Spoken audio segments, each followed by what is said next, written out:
로마서 4장. 그렇다면 우리 믿음의 첫 조상 아브라함 이야기를 이 새로운 관점에서 보면 어떨까요? 만일 아브라함이 하나님을 위해 이룬 일로 하나님의 인정을 얻어낸 것이라면 당연히 그 공로를 인정받았을 것입니다. 그러나 우리에게 전해진 이 이야기의 주인공은 하나님이지 아브라함이 아닙니다. 성경은 우리에게 이렇게 말합니다. 아브라함은 하나님이 그를 위해 하시는 일에 뛰어들었다. 바로 그것이 전환점이 되었다. 그는 자기 힘으로 바로 서려고 애쓰는 대신에 하나님께서 자신을 바로 세워주실 것을 신뢰했다.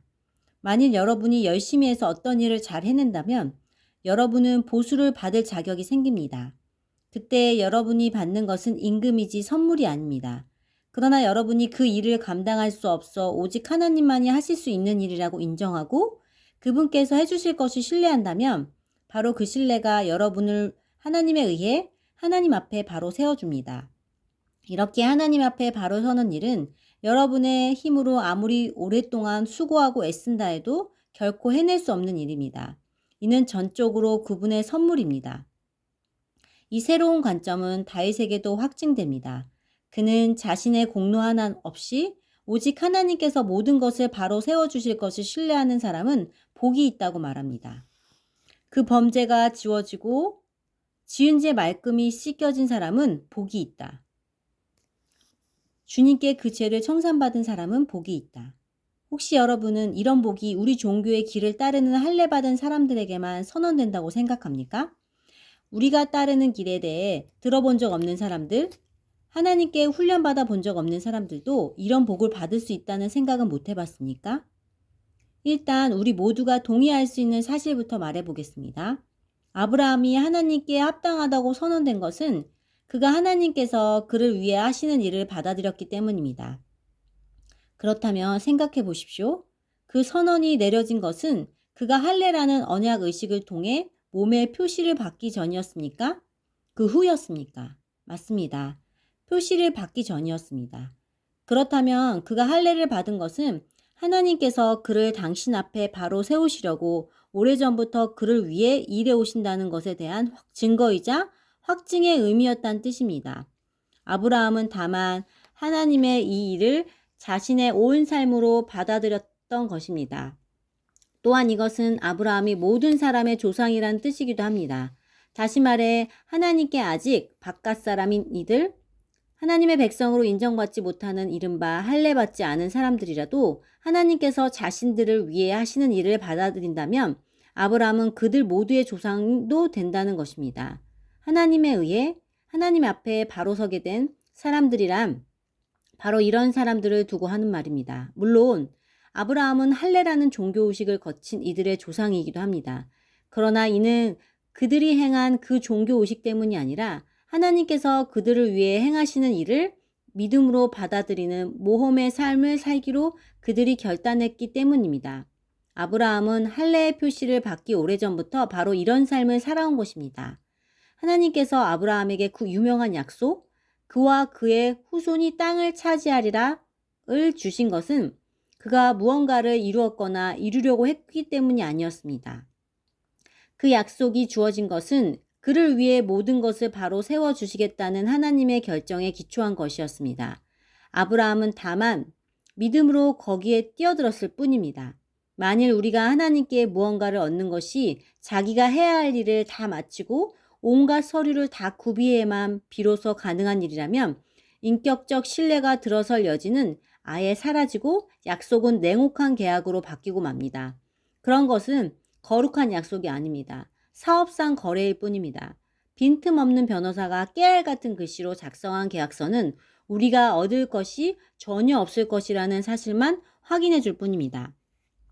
그러나 애초에 계약이란 없고 약속만이, 그것도 하나님의 약속만이 있는 것이라면 그것은 여러분이 깰 수 있는 것이 아닙니다. 바로 이런 이유로 하나님의 약속의 성취는 전적으로 하나님과 그분의 길을 신뢰하는 것, 하나님과 그분이 하시는 일을 단순히 받아들이는 것에 달려 있습니다. 하나님의 약속은 순전한 선물로 우리에게 옵니다.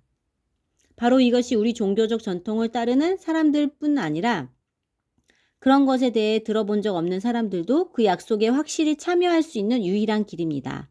아브라함은 우리 모두의 조상이기 때문입니다.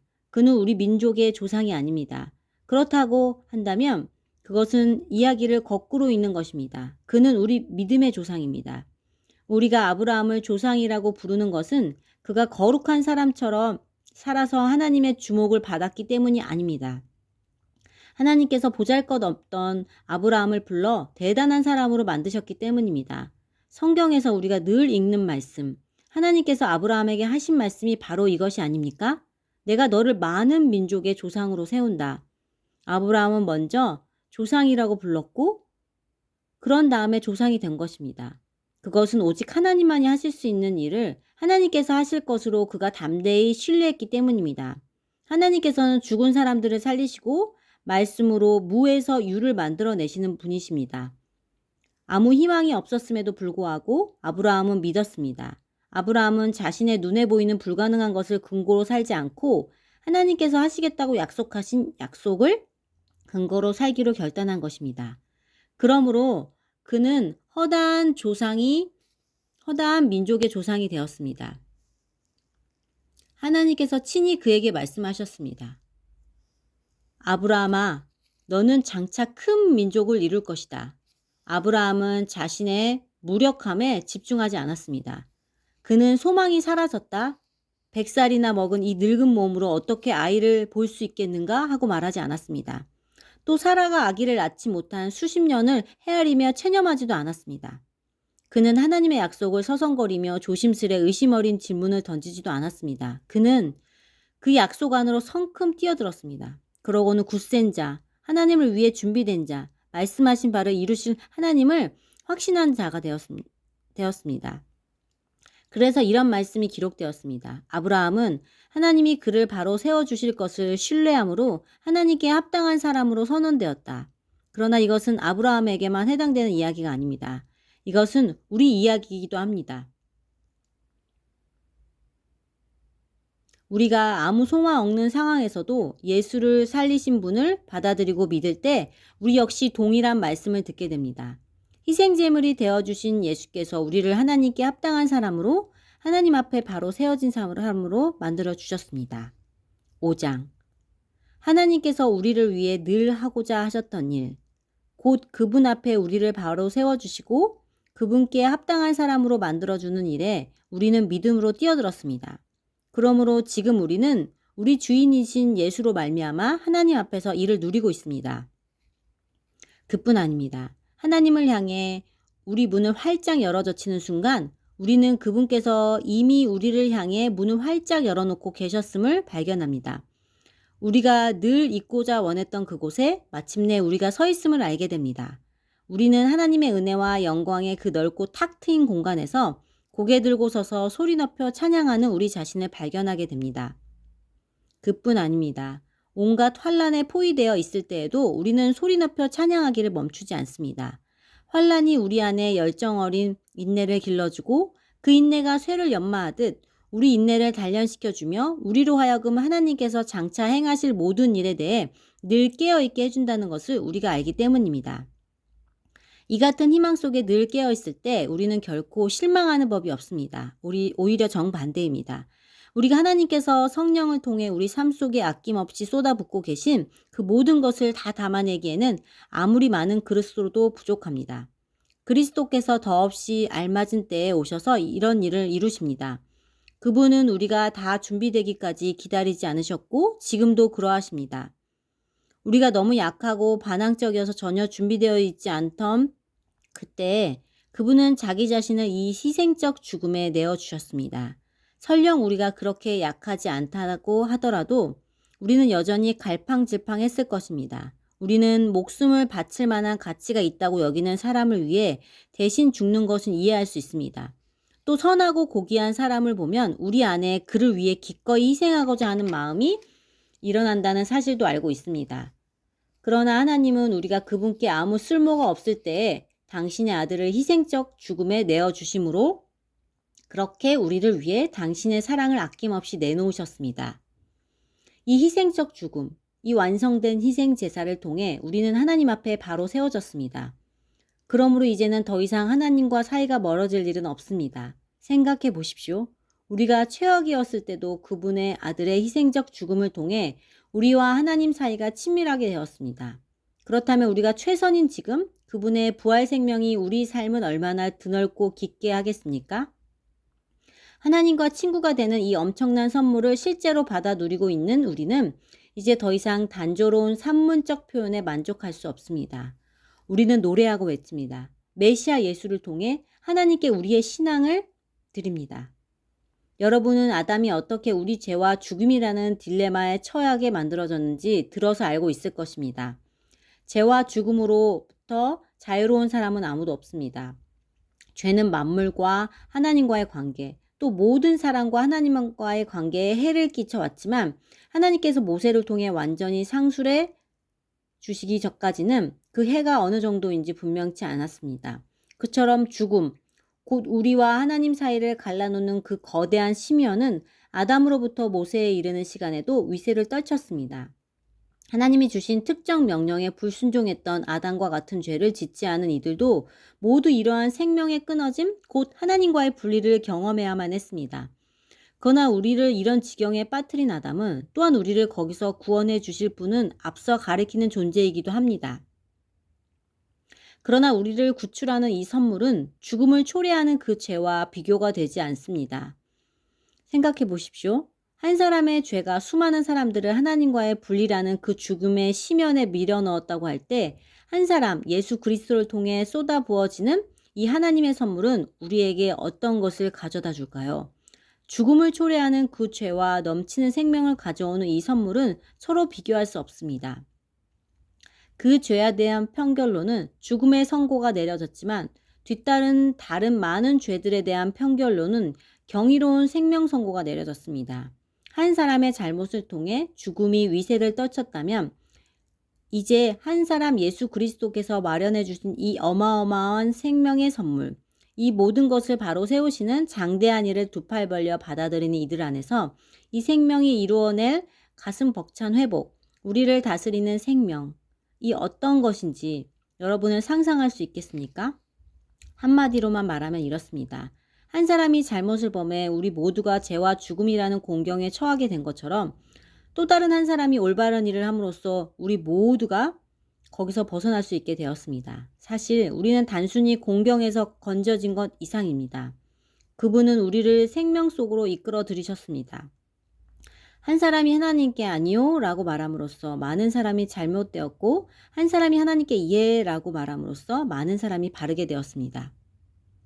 일시적인 율법이 죄와 맞서 할 수 있었던 것이라고는 더 많은 율법 위반자들을 만들어내는 것이 전부였습니다. 그러나 죄는 우리가 은혜라고 부르는 그 전투적 용서에서 도저히 맞수가 되지 못합니다. 죄와 은혜가 맞설 때 이기는 쪽은 언제나 은혜입니다. 죄가 할 수 있는 일이라고는 죽음으로 우리를 위협하는 것이 전부인데 이제 그 일도 끝났습니다. 하나님께서 메시아를 통해 모든 것을 다시 바로 세우고 계시기에 은혜는 우리를 생명의 삶 속으로 이끌어 드립니다. 끝없는 삶, 다음 없는 세상 속으로 말입니다. 6장. 그렇다면 이제 우리는 어떻게 할까요? 혹시 하나님이 계속해서 용서를 베풀어 주시도록 계속해서 죄를 지을까요? 그렇지 않기를 바랍니다. 죄가 다스리는 나라를 떠난 사람이 어떻게 거기 있는 옛 집에서 계속 살 수 있단 말입니까? 우리는 짐을 꾸려 영원히 그것을 떠났다는 사실을 모르십니까? 우리가 세례받을 때 일어난 일이 바로 이것입니다. 물 아래로 들어갈 때 우리는 죄라는 옛 나라를 뒤에 남겨두고 떠난 것입니다. 그 물에서 올라올 때 우리는 은혜라는 새 나라에 들어간 것입니다. 새로운 땅에서의 새로운 삶 속으로 말입니다. 우리가 받은 세례의 의미가 바로 이것입니다. 세례는 예수의 삶 속으로 들어가는 것입니다. 물에 들어갔을 때 우리는 예수처럼 죽어 매장된 것입니다. 물 위로 일으켰을 때 우리는 예수처럼 부활한 것입니다. 우리 한 사람 한 사람을 우리 아버지 하나님이 일으켜 세우셔서 빛이 가득한 세상으로 들어가게 해주셨습니다. 그래서 지금 우리라는 은혜가 다스리는 그 새 나라의 길을 찾아 살게 되었습니다. 너무도 분명하지 않습니까? 우리 옛삶은 그리스도와 함께 십자가에 못 박혔습니다. 죄의 삶, 그 비참한 삶의 종지부를 찍은 것입니다. 이제 우리는 더 이상 죄에 이리저리 휘둘리지 않습니다. 우리는 믿습니다. 그리스도의 죽음은 죄를 정복하는 죽음입니다. 그 죽음에 우리가 들어갔다면 또한 우리는 그분의 부활, 곧 생명을 구원하는 그 부활 속으로도 들어갑니다. 우리가 알듯이 예수께서 죽은 자들 가운데서 일으켜지신 것은 마지막으로서의 죽음의 끝을 알리는 것이었습니다. 이제 죽음은 끝이 아닙니다. 예수께서 죽으셨을 때 그분은 자신과 더불어 죄를 끌어내리셨고 다시 살아나셨을 때 그분은 하나님을 우리에게 내려오시게 하셨습니다. 그러니 이제부터는 이렇게 여기십시오. 이제 죄는 여러분이 알아듣지도 못하는 사어로 말할 뿐입니다. 그러나 하나님은 여러분에게 모국어로 말씀하시며 여러분은 그 말씀을 한마디도 놓치지 않습니다. 여러분은 이제 죄에 대해서는 죽었고 하나님에 대해서는 살았습니다. 예수께서 그렇게 만드셨습니다. 다시 말합니다. 이제 여러분은 삶의 길을 정할 때 죄에게서는 단 한 표의 권한도 허용하지 말아야 합니다. 죄는 거들떠보지도 마십시오. 그런 옛 방식의 삶이라면 잔심부름도 거절하십시오. 대신 여러분은 온 마음을 다하고 온 시간을 들여 하나님의 길에 헌신하십시오. 여러분은 죽은 자들 가운데서 일으켜지신 사람임을 기억하십시오. 이제 여러분은 죄가 시키는 대로 살 수 없습니다. 여러분은 더 이상 그 옛 폭군의 지배 아래 있지 않기 때문입니다. 이제 여러분은 하나님의 자유 가운데 살고 있습니다. 그런데 그 옛 폭군에게서 벗어났다고 해서 우리가 옛날처럼 마음대로 살아도 된다는 뜻입니까? 하나님의 자유 가운데 자유롭게 되었다고 해서 이제 무엇이든 내키는 대로 해도 좋다는 것입니까? 그렇지 않습니다. 여러분은 경험을 통해 알 것입니다. 자유로운 행위라면 실은 자유를 파괴하는 행위들이 있다는 것을 말입니다. 가령 여러분 자신의 죄에 받쳐 보십시오. 그러면 그것으로 여러분의 자유의 행위는 끝이 납니다. 그러나 여러분 자신을 하나님의 길에 비춰 보십시오. 그러면 그 자유는 결코 그치는 법이 없습니다. 여러분은 평생을 죄가 시키는 대로 살아왔습니다. 그러나 감사하게도 이제 여러분은 새로운 주인의 말을 듣기 시작했으며 그분의 명령은 여러분을 그분의 자유 가운데 가슴 펴고 사는 자유인으로 만들어줍니다. 내가 이처럼 자유를 들어 말하는 것은 쉽게 우리 머릿속에 그림이 그려지기 때문입니다. 어렵지 않게 떠올릴 수 있지 않습니까? 과거에 자기 마음대로 다른 사람이나 하나님은 안중에 두지 않고서 살아올 때 어떻게 여러분의 삶이 더 나빠지고 오히려 자유에서 멀어져 갔던지를 말입니다. 그러나 이제 하나님의 자유 가운데 사는 여러분의 삶, 거룩함으로 치유받고 더 넓어진 여러분의 삶은 얼마나 다릅니까? 과거에 하나님을 무시하며 제멋대로 살았을 때 여러분은 무엇이 바른 생각인지 무엇이 바른 행동인지는 전혀 신경 쓰지 않고 살았습니다. 그러나 과연 그런 삶을 자유로운 삶이라고 할 수 있습니까? 그런 삶에서 여러분이 얻은 것은 대체 무엇이었나요? 이제 와서 볼 때 자랑스럽게 여길 만한 것은 하나도 없지 않습니까? 그런 삶이 여러분을 마침내 데려간 곳은 어디였나요? 막다른 길뿐이었습니다. 그러나 더 이상 죄가 시키는 대로 살 필요가 없다는 사실을 알게 된 지금, 하나님의 말씀을 듣고 따르는 즐거움을 알게 된 지금, 여러분 놀랍지 않습니까? 여러분은 지금 온전한 삶, 치유된 삶, 통합된 삶을 누리고 있습니다. 또한 이 삶은 갈수록 더 풍성해집니다. 죄를 위해 평생 애써 일해 보십시오. 결국 여러분이 받게 될 연금은 죽음이 전부입니다. 그러나 하나님의 선물은 우리 주 예수께서 전해주시는 참된 삶, 영원한 삶입니다. 아멘.